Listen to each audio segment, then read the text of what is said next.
Hello guys, in this video I'm gonna show you how to video call on WhatsApp web. So if you go to web.whatsapp.com, then you'll find this video call icon, but if you click on it, then it will ask you to install the Windows app in order to do the video call. So firstly, download the app and install it on your computer or laptop.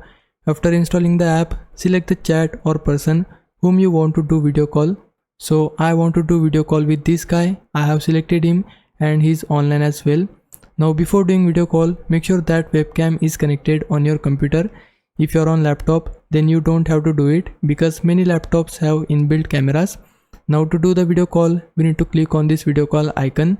If you want to do normal call, then select the call icon, but I want to do video call, that's why I'll click on this icon. After that, the video call will be started, and once the person accepts your video call, then you will be able to talk with each other on video call. To end the call, click on this red button and then the call will be ended. So this is the process. You just have to have the WhatsApp web desktop app. This is the process. Hope this helps. If it did, please like this video and subscribe my channel. For now, thanks for watching. Bye bye.